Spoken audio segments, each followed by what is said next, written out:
before we start.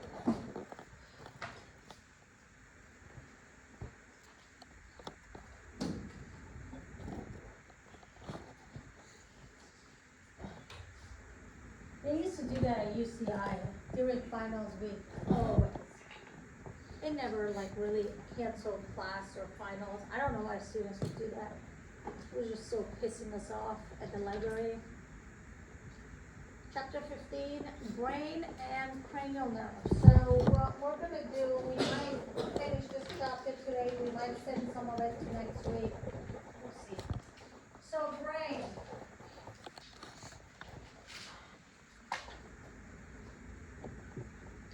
This is what the brain looks like, and then we have spinal cord. Spinal cord is extension of the brain. Brain has three main regions. This big region here, you see that? We call that cerebrum. Brain has a part called brain stem. It's actually three parts. You only see two parts here. There's a midbrain over there, but it's not visible in this view. And then we have cerebellum. These are the three parts of brain. When you look at the brain, there are some grooves that we call them sulcus. Remember the grooves? We call grooves sulcus. These are sulcus. Do you see that? Because there are these grooves, it causes some bumpy areas, right? Elevated area. The elevated area, even though it's written by G, it's not gyrus, it's gyrus. This is gyrus. These are gyruses. These are sulcus. Make sense? Now look, brain has lobes, different areas, and they do different functions, different lobes of different functions. We have 4 lobes that are visible here. They're named after the bones, or the bones are named after. So the front part is called frontal lobe. Shh. Who's teaching? Behind frontal lobe, we have parietal lobe, and in the back, we have occipital lobe. Here on the side, we have temporal lobe. There's insula, which is deep inside. We have to pull that way. You'll see it in there.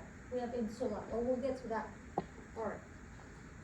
So these are the lobes. Now look at these sulcuses. Here we have central sulcus. Central sulcus separates frontal lobe from parietal lobe.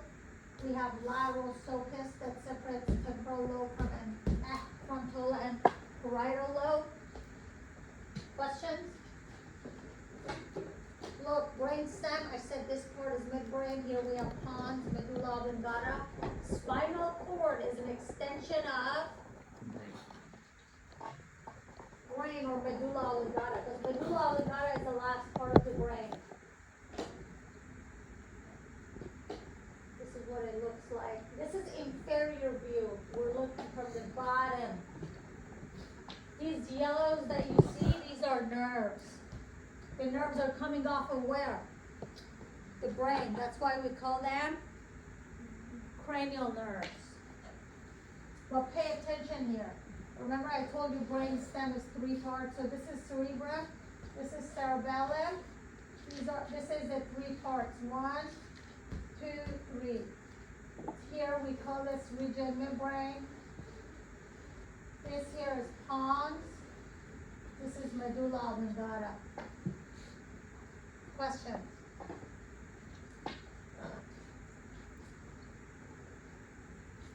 This is a mid-sagittal view. How do I know? Because this structure, you only see them just the way it's showing. If you cut right at the middle, if you're a little bit to the right or a little bit to the left, you don't get this cut. This is a mid-sagittal view. That's the anterior part of the brain. This is the posterior part. How do I know?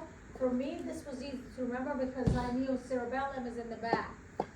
If you're a little bit dyslexic like me, you guys have seen me get dyslexic sometimes and I can't even say something once I get mixed BD, remember? Was it lambdoid last class or something like that? I was like, I can't. If you're dyslexic like me, you have to put codes for yourself. Because even cerebrum and cerebellum, you can confuse it. Cerebellum, do you see how it has 2 L's, but it's like 2 right? That's how I memorize it. Cerebrum comes first, cerebellum comes below it. But let's look at this mid-sagittal view. When you look at the mid-sagittal view, we see this structure. This is a very important structure. It's called corpus callosum. Bless you. Corpus callosum connects right and left hemisphere. So the right part of the brain and left part of cerebrum, they're not connected. They're completely separate. The only connection between them is corpus callosum. Sometimes they cut that corpus callosum when somebody has like severe seizures. Depends on the type of seizure, it can actually kind of reduce the amount of seizures. This structure here is fornix, it's not tagged. We do have pictures in the future coming that's tagged. This here is thalamus. This is thalamus. This here is hypothalamus. Oh, I forgot I gotta draw my guy. Who was the guy I was picking last class? Me. Remy. I'm picking you again. You look like a gingerbread. Has nothing to do with my gun. This is what you look like. Oh yeah. Huh?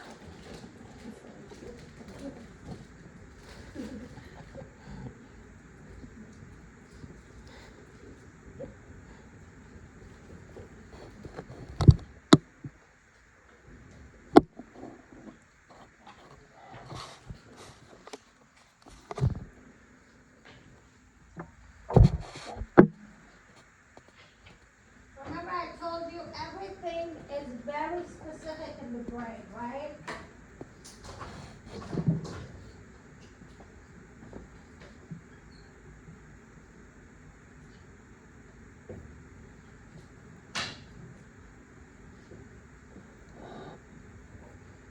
We said first one is called, what is this neuron called? Primary somatosensory neuron. It enters the spinal cord from posterior horn. It synapses with the secondary neuron, right? We said it goes to a specific part of the brain and then it synapses with a third one. You guys remember any of this or you forgot already?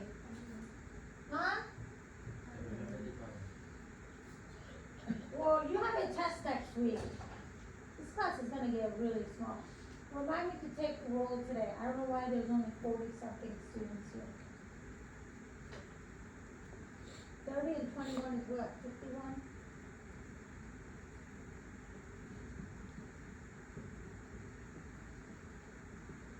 So look, all sensory information relies on thalamus. What does that mean is this. This here, that's thalamus. There's one exception, olfactory smell. It doesn't synapse in thalamus, but every single sensory information that goes to the brain relies on thalamus. We have hypothalamus here. That's hypothalamus. Do you guys see it? I mean, pointer option, laser. This is hypothalamus. This is pituitary gland. Remember we learned pituitary gland? This is pituitary gland. This here is our midbrain, right? Now look at the midbrain. In the back, there are two bumps. Do you see that? We call that tectile plate. You see tectile plate? These two bumps, they have names. They're called superior and inferior colliculi. I'm sorry.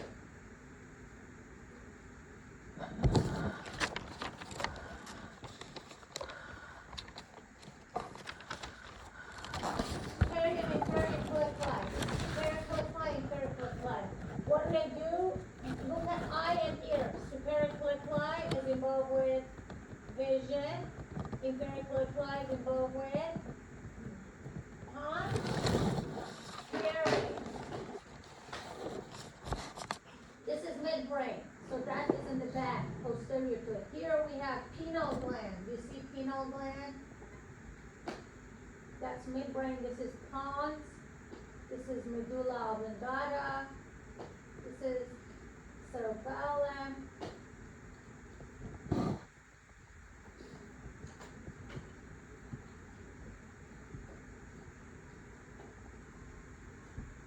This is on every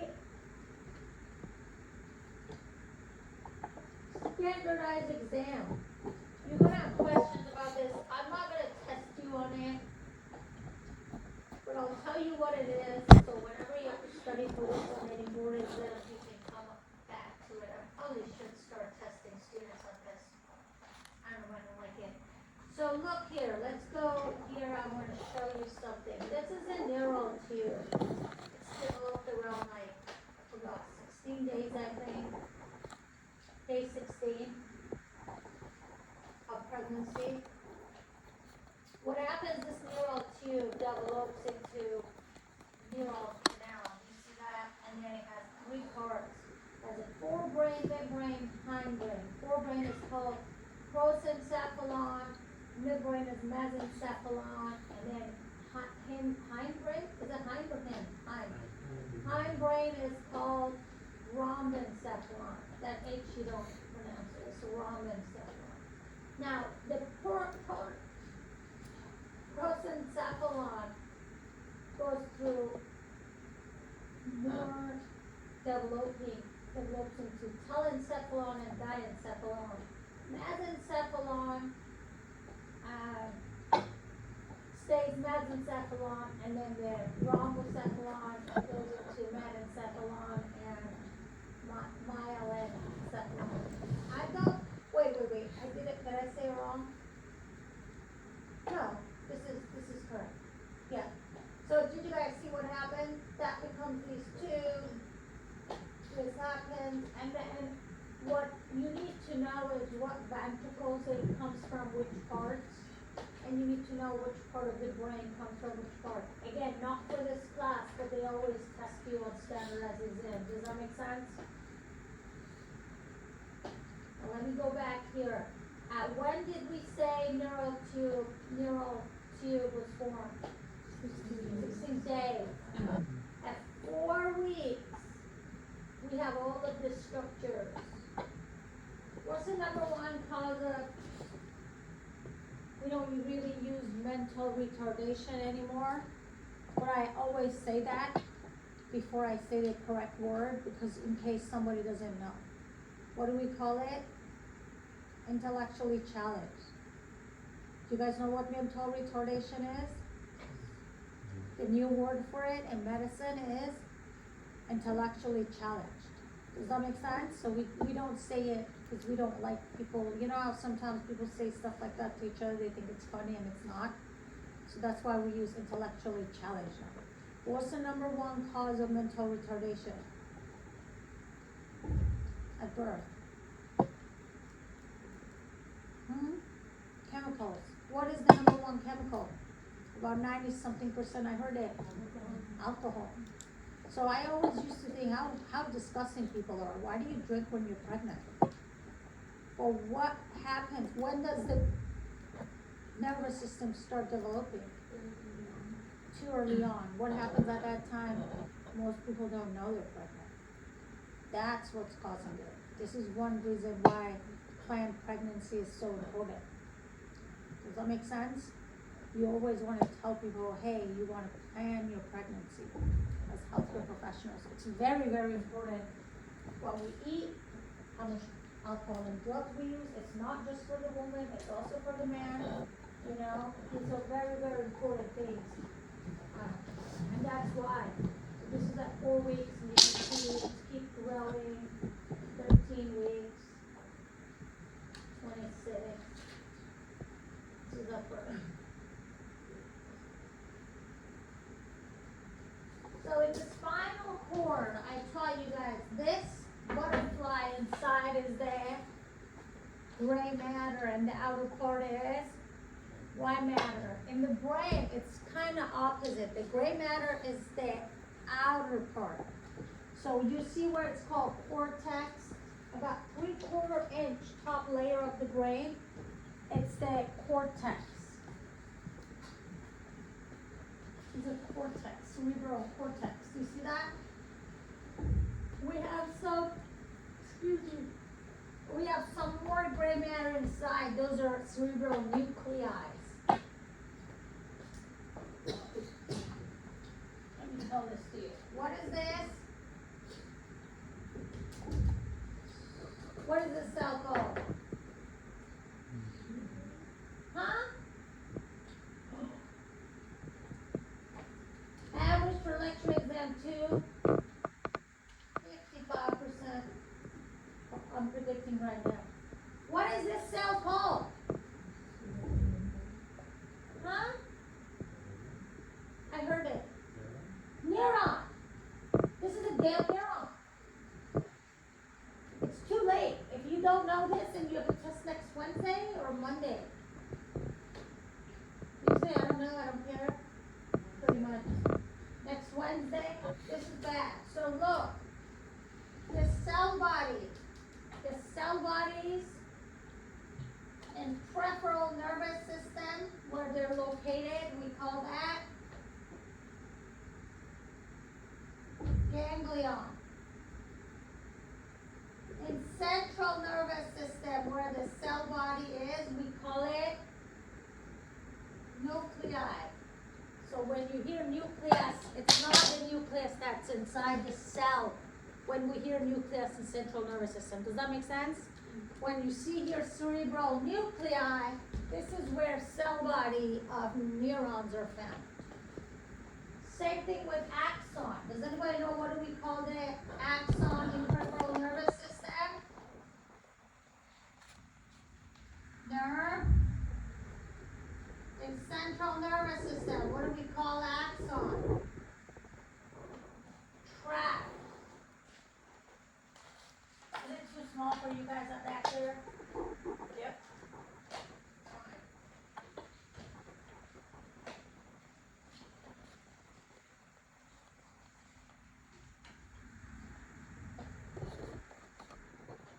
So ganglion, cluster of cell bodies in the peripheral nervous system. Nuclei. I just told you what it is. I don't know why here it says nerve. Axons in the peripheral nervous system, we call it nerve. Axons in the central nervous system, we call it tract. Cortex is the outer layer of gray matter of the cerebrum and cerebellum. We have a lot of cell bodies there. Cerebral hemispheres, guys, we have two cerebral hemispheres, right and left, right? There's a concept named lateralization. And what it means is basically saying the right and left side of the brain, they don't, even though they look the same, they don't actually function the same. They don't have equal function. So you know that, right? You've probably heard that. Did you also know the right side of the brain controls the left side of the body? The left side of the brain controls the right side of the body. And then the right and left side of the brain, their functions are not equal. I repeat that. For example, language, talking. Talking, it's all on the left side of the brain.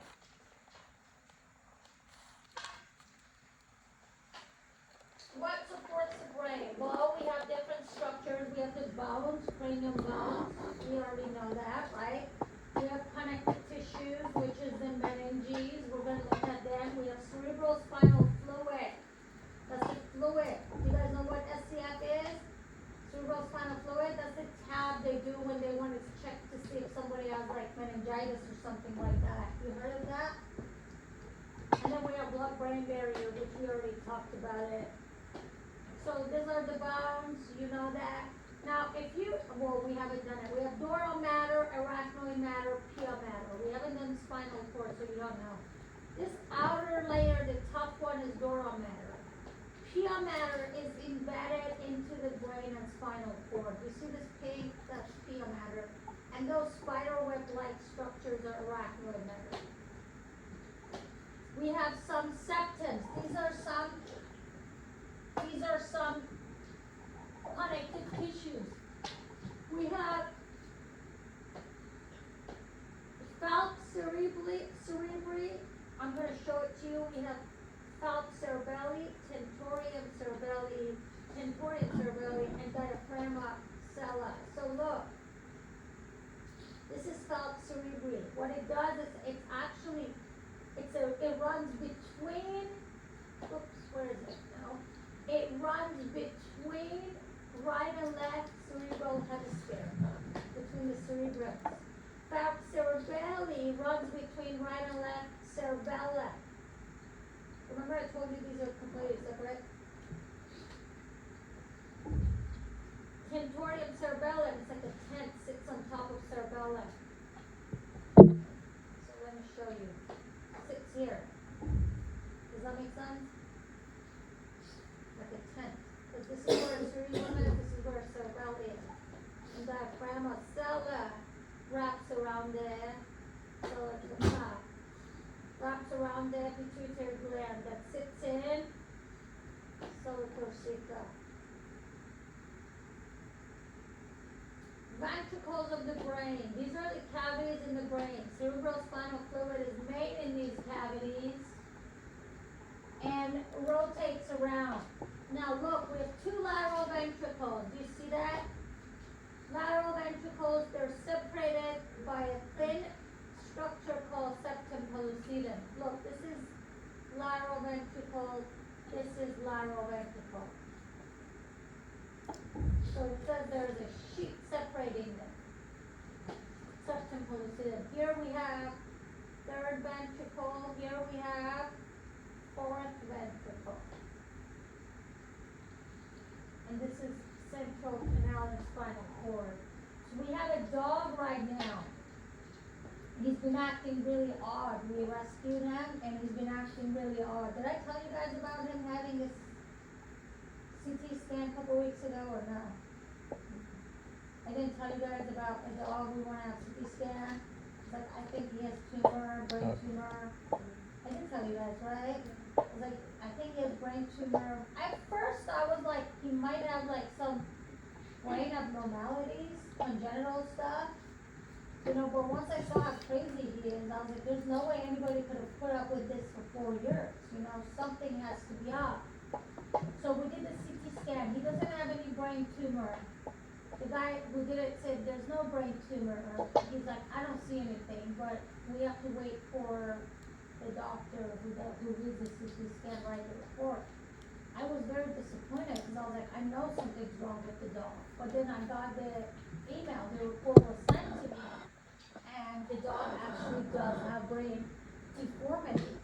One of the things that he has is that first of all, his two lateral ventricles, they're mild to moderately enlarged. Now, when that gets enlarged, what does that mean? When these cavities get larger, what does that mean? Huh? I heard it. Pressure. Increased pressure, because that means there's a little bit extra fluid in there. Mild to moderately. Does anybody know what condition that is? When it's in the brain? Hydrocephalus. That's called hydrocephalus. Okay? Pressure causing in the brain. But his is mild to moderate. It's not too much. Usually the dogs who have that, they have very large head. And sometimes if it's like very, very clinically severe, which we had a puppy, we had to euthanize. Summer, I decided to euthanize because it was severe. It was very, very severe. And his eyes were like, you know, they go laterally out. Okay, but this dog doesn't look as much. So it says mild to moderate hydrocephalus. I don't even think that's causing any of the symptoms. But something else that he has is, remember we said right and left lateral ventricles are separated by, what did I say it's separated by? Septum?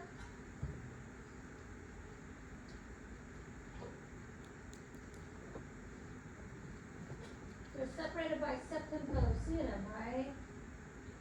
So that septum pellucidum is missing in it. Another issue he has, what did you say the first self-defense mechanism of the brain is? The cranium, the bones. So something very sad is that apparently the ventral port of the cranium, somewhere here in the occiput, is open. So it never ossified properly. Ossification means fusing of the bones. So he does have some part here open. He has some spot here open. He has, they're missing, this is a structure that's missing in him. The septum pellucidum is missing in him. He does have that, and then there's a little bit of deformity along the brain and spinal cord here, okay? But when I was reading online, even in human, they don't know too much about it, what happens when septum pellucidum is missing or why it happens. But his symptoms go with the missing septum pellucidum, which the symptoms was saying the rapid eye movement, which he had, confusion sometimes, like, yeah.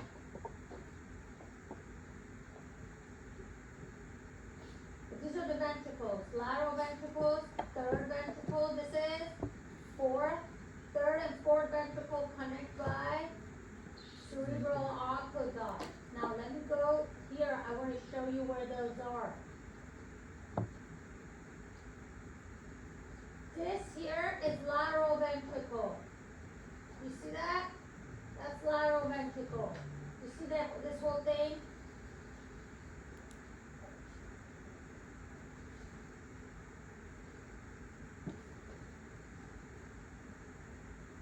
This is, oops.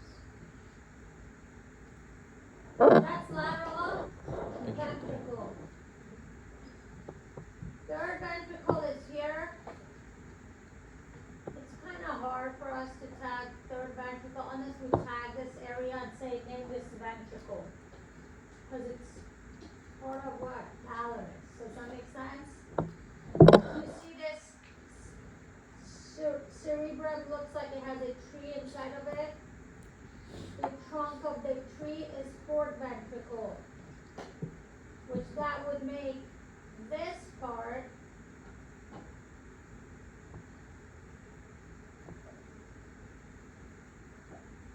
what did I do?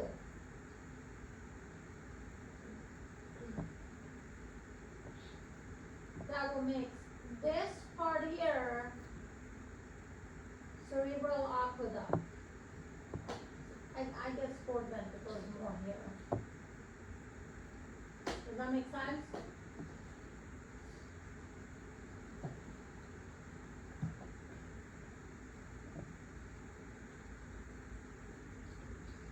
Falx cerebri. This is falx cerebelli. It goes all the way here though, right? It's between right and left cerebellum. They cut it here. And then the emporium is this one. Emporium cerebelli. This separate cerebellum and cerebrum.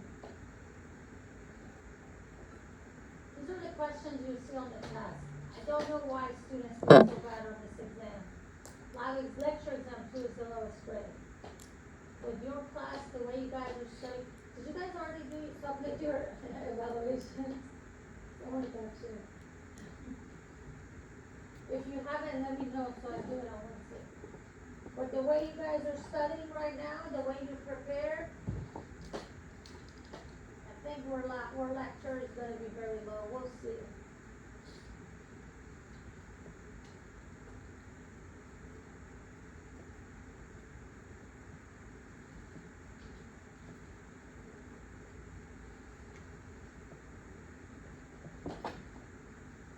This is choroid plexus. I've had students think it's only in lateral ventricle. That's not true. Here it's showing it in the lateral ventricle. Choroid plexus is everywhere. This is cerebral spinal fluid is made by choroid plexus. What is a glia cell that we said helps with it?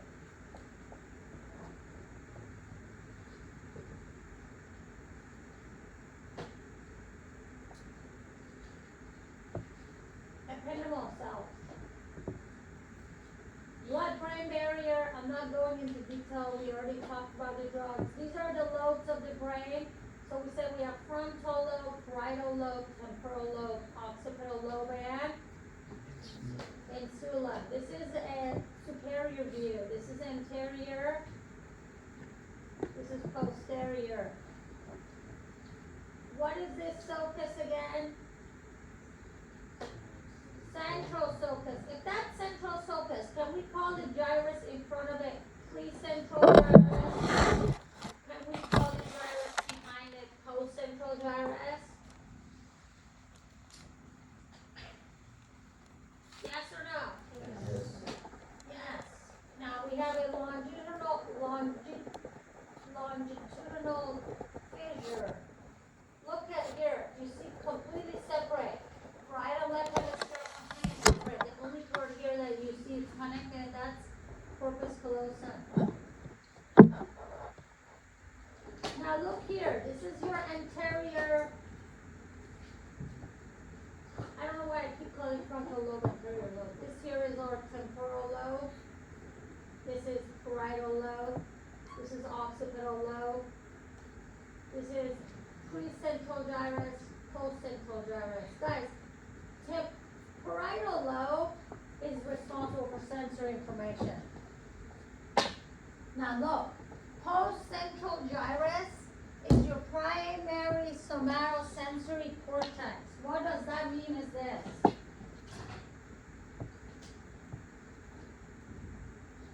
This is where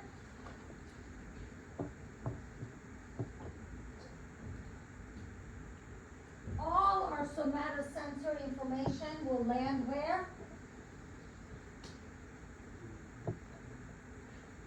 Where does it land? Postcentral gyrus. Bless you. Right here. Occipital lobe is visual cortex. It's for vision. Lateral lobe, it's auditory and olfactory. Auditory is hearing, olfactory is smell. Insula, remember I told you we have to pull this and that to see insula? Insula is gustatory. It's for taste and sex. Sex drive comes from insula too. Now look, frontal lobe is all motor. Frontal lobe is what makes us different than other animals. We have critical thinking. This is where our critical thinking comes from. Problem solving comes from. Our frontal lobe is larger than other animals' frontal lobe, and we use more percentage of our frontal lobe compared to other animals. This here, this is what? Precentral sulcus, primary motor cortex. So remember, we said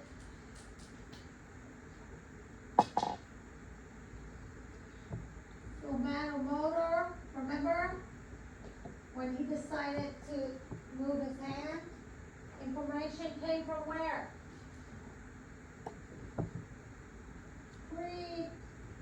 Precentral gyrus. Goes in synapses in the anterior horn with the second neuron, and then it goes out to the muscles that are going to be causing the movement. Does that make sense? On the left side, oh God, what are you doing? On the left side of the brain,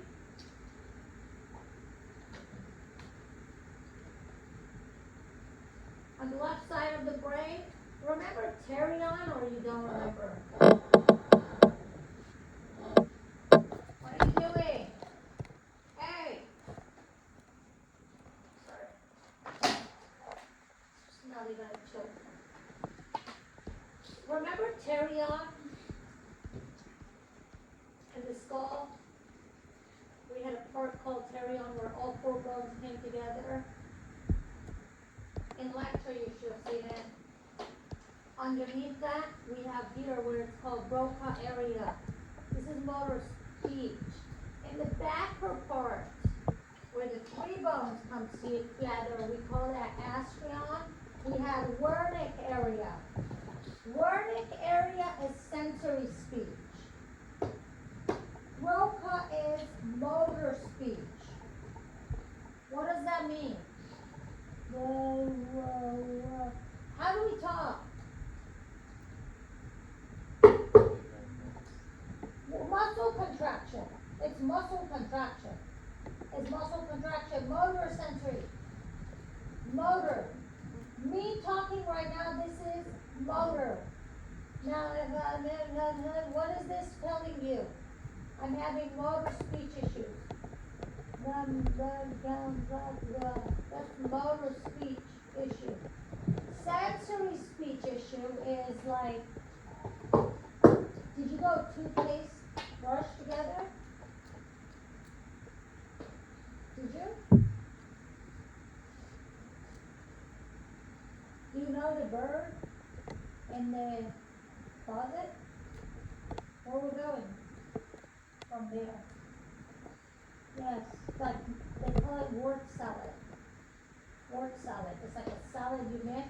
Just words come out. You can speak. The motor works. It make no sense.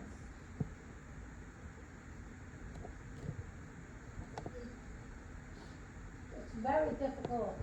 Wernicke, when there's Wernicke, it's more common for stroke patients to have issue with the Broca area. Wernicke is less common, but very hard recovery, yes.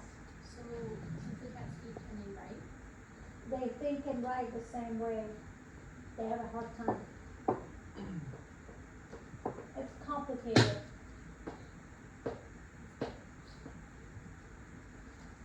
I think I read an article that in some cases they can write, depending on the severity, but they're, no, I was gonna say that next.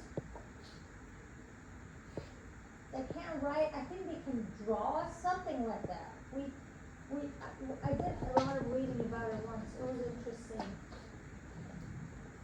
Anyway, so now I'm gonna give you an example.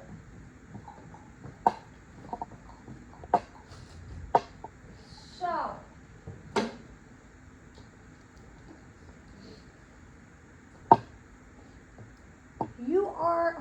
who's becoming a nurse, or who wants to work in a hospital setting? Who's becoming a nurse? What do the rest of you want to become? Every time we ask my cousin's kid, he doesn't say that anymore. When he was like 7, 8, 9, he was a smart ass. Every time we ask him, what do you want to be when you grow up?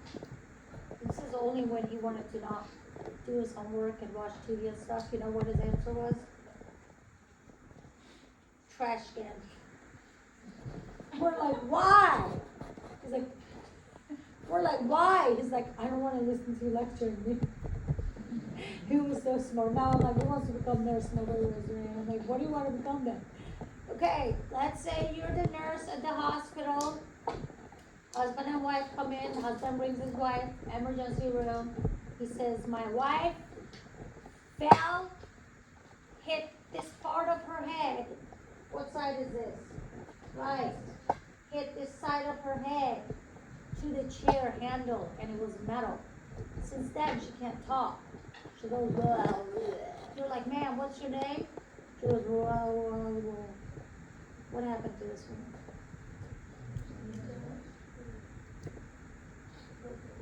Where damaged her Broca area? Who agrees with her? Who doesn't agree with her? The rest of you, get the hell out of my classroom. It's not optional to sit there and daydream. You have to pick if she's right or wrong. She says there's damage to the Broca area. I'll repeat. The woman had fell down, hit the right side of her head, brain, head, whatever you want to call it, to a metal or something really hard like this, right? And she can't speak. She said there's damage to the Broca area. Who agrees with her? Who doesn't agree with her? Why don't you agree with her? Wernicke is the word salad. Why? What is your... No, she goes, she can't talk, she can't contract. Anybody else? wants to make a comment? I was a little confused because I thought left side was language. Thank you. Thank you. I was almost about to like be very disappointed in the future of schooling. Thank you for paying attention to that. So, is the Broca area damaged? It is damaged, but is it related to a fault? No. So what happened here? My question was, what happened, right? She said when you fall, it damaged the Broca area. That cannot happen because she hit the right side. So what happened? She had a stroke. That's what is the viral thing you have to like pay attention to in hospitals. Most of these people who have TIA and stroke, they think they slept and fell. They think something else caused them to fall. They had a stroke, they had a TIA. I had a patient who had TIA. Dum dum dum. That's what happened to my dad. He fell and he had a stroke. That's what caused him to fall. It was a stroke causing him to fall. And then a lot of times people think it's the opposite. Oh, I fell, so I had a stroke. No, no, no, no, no. You had a stroke, that's why you fell. I had a patient who, this is my internship. My first semester as an intern. She, was it first or second? I don't know. She fell down outside of a dentist. And because of that, she believes she had a headache. She had this headache. Very severe headache for like 2 weeks.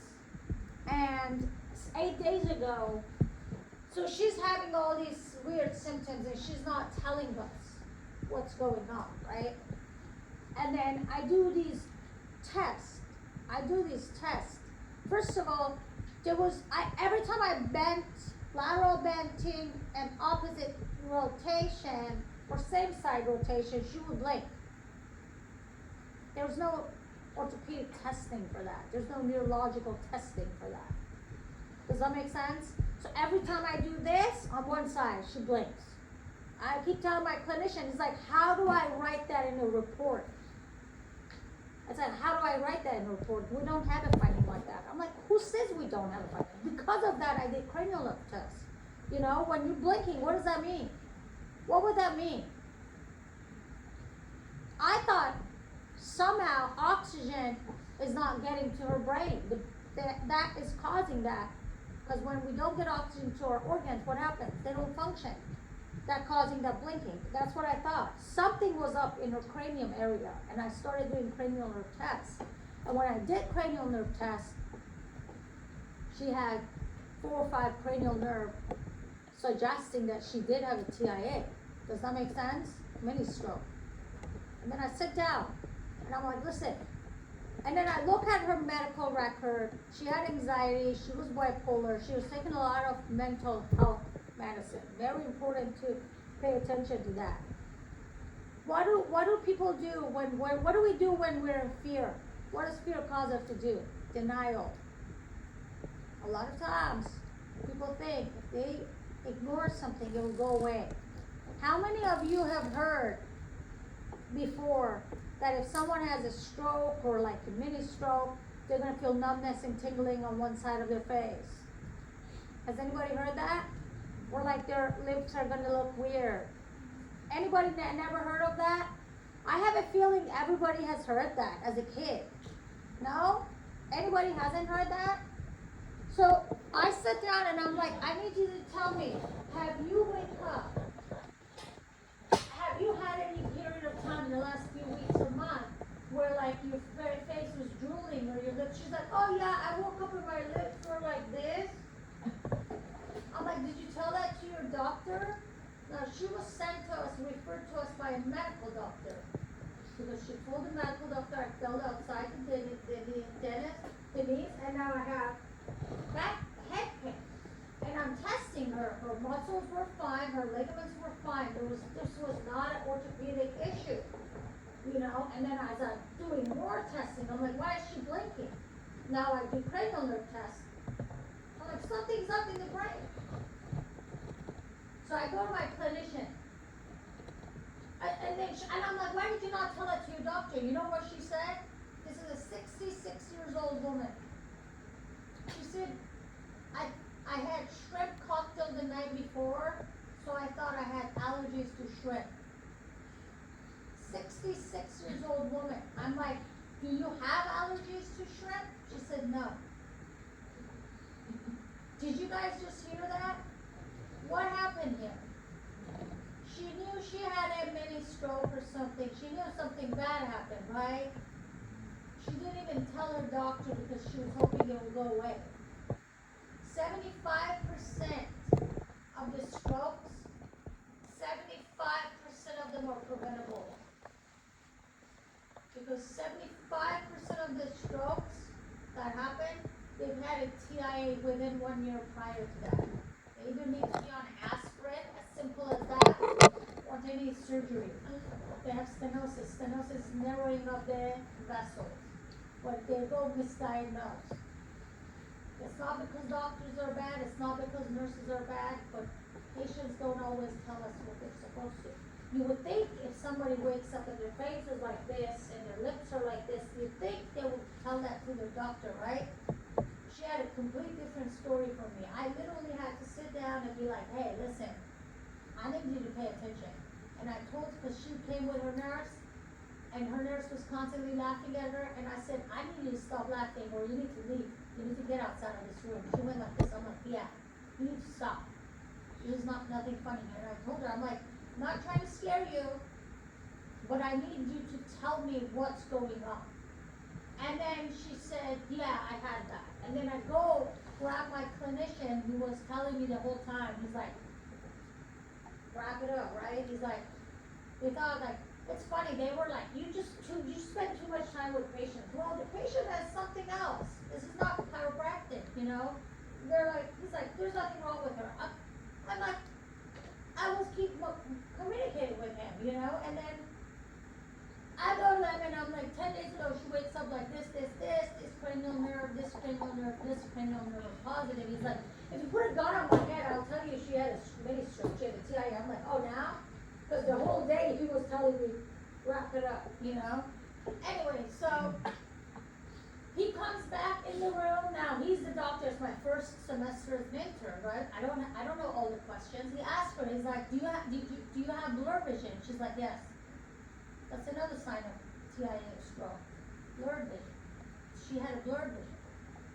And then he asked her, he's like, have you ever had any narrowing of your blood vessels? And she said, yeah, 5 years prior, she had a narrowing, let's say on the right side, the right carotid artery, common carotid artery, and they surgically opened that. We look at her notes, it's not in the history. She didn't think something like that is important to put it in. So we refer her back to the medical doctor. Later on, they let us know that she had stenosis on the opposite side now. She needed to go under surgery, so they opened the artery. Does that make me a hero? No. I just did one thing I'm supposed to be doing. Does that mean I've caught every single person who had a TIA? Absolutely not. But history taking is about 80% of the diagnosis. If she had gone to her medical doctor and had said, hey, I woke up like that, you know, and I have blurred vision, they will send her straight for CT scan or MRI. Do you guys see where I'm going with this? Like, it was no doubt about it. Like, none of that would have happened, you know, but it's like, patients don't know what they're supposed to tell us. This here, you need to know these. So look, frontal lobe, higher intellectual, concentration, decision making, planning, personality, verbal communication, the volunteer motor control, skeletal muscle, that's what the precentral gyrus was.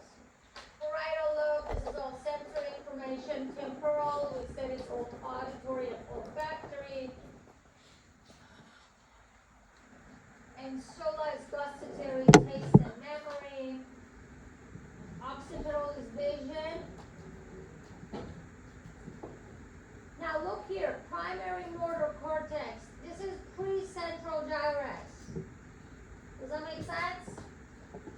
So when you do this, when you're kicking, when you're moving everybody move your leg or your foot, this part of your brain, this is medial, so if I'm doing my left one, it's right here where the firing happens.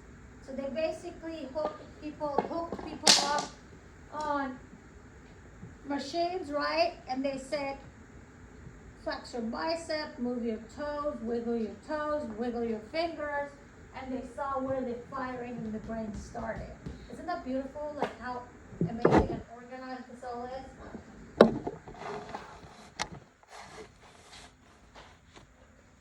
This is somatosensory cortex, primary somatosensory cortex. So when I kicked him, which I'm doing again, did you feel that? So look, that's his foot. This is the medial part. So look, somewhere around here, when at this time that you feel somewhere around, was that your right Yes. foot? Somewhere around here, firing happens. Does that make sense?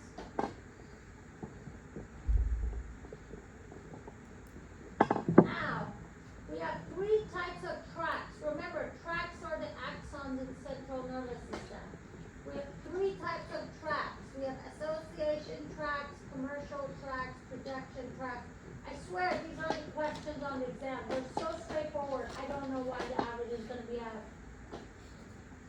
So association tracts, guys, you don't need to know the two types. These reds that you see here and the yellow, these are association tracts. They connect different parts of the same hemisphere. Association tracts. We have CCC.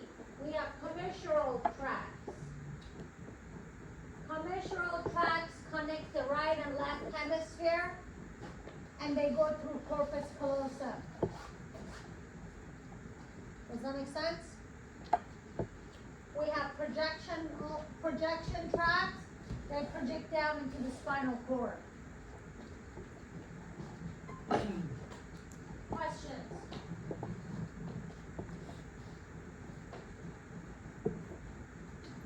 Look at the septum pellucidum. Do you see that? That's the septum pellucidum. Do you see that?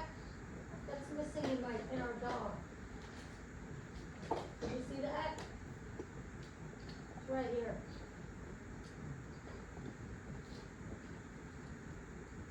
This is the septum pellucidum.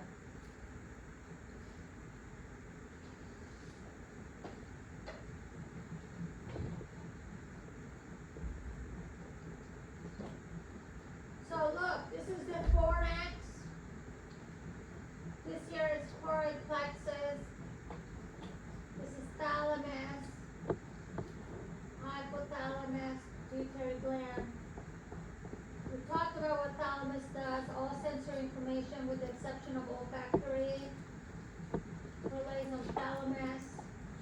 Hypothalamus, guys, hypothalamus has a lot of functions. It's a thirst center, it regulates your appetite, it's your thermostat,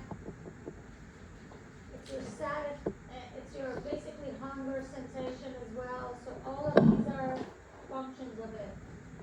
Brainstem, we have midbrain, pons, medulla oblongata. Let me see. Guys, pons. So look, pons connects cerebrum and cerebellum.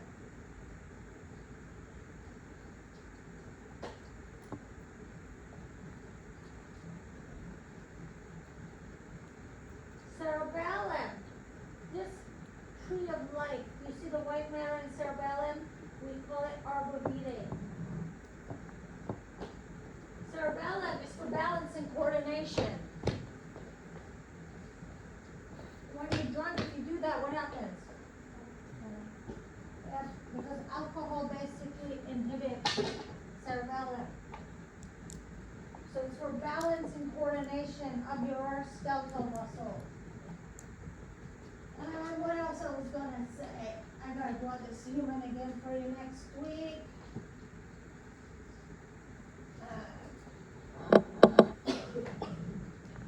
Let's see. Limbic system. You don't need to know every part of limbic system, what you do need to know is that limbic system is a bunch of structures connected together, plus you collectively process and experience emotion. Okay? They affect the memory formation through the integration of past memories, physical sensation. These are the components of it. Amygdala, this is my favorite part of the brain. Cranial nerve. So look, this picture here, guys, that's the same thing, bless you, as this. Let me just go a little bit. What? That's this picture here. Let me show you. This is the anterior part of the brain. This is posterior, right? Pay attention. Cranial nerves, they go anterior, posterior, they go from front to the back. They go medial to lateral. So what do I mean? Look at the board. Cranial nerve 1, and cranial nerve 2. 3, 4, 5, 6, 7, 8, 9, 10, 11, and then the last one is up there. Does that make sense? So let's go to that picture. I'll show you on the picture that we were. Cranial nerve 1. This is olfactory for smell. Cranial nerve 2. This is optic nerve for vision. Cranial nerve 3. This is oculomotor nerve. It controls some of our eye muscle movements. Cranial nerve 4, abducent nerve. Wait, no, that's 6. Where's my 4? Here. Trochlear nerve. Trochlear nerve. Trochlear is for superior oblique muscle. It's again eye muscle. Cranial nerve 5, trigeminal. Cranial nerve 6 is abducent. That's the lateral rectus muscle. When you look to the side, on that eye, it's a cranial nerve 6. 7 is facial. Cranial nerve 8 is glossopharyngeal. Cranial nerve 8, I'm tired now. 7 is facial. 8 is vestibulocochlear. Vestibular is for balance. Cochlear is for hearing. It's hearing and balance. Cranial nerve 9 is glossopharyngeal nerve. 10 is the longest cranial nerve in our body, which is vagus. 11 is accessory. 11 is accessory nerve. 12 is hypoglossal.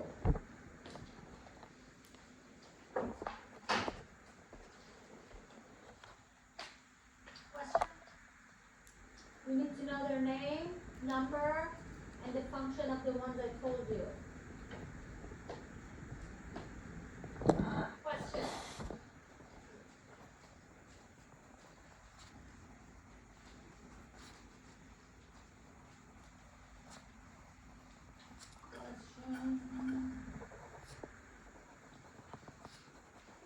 That's it.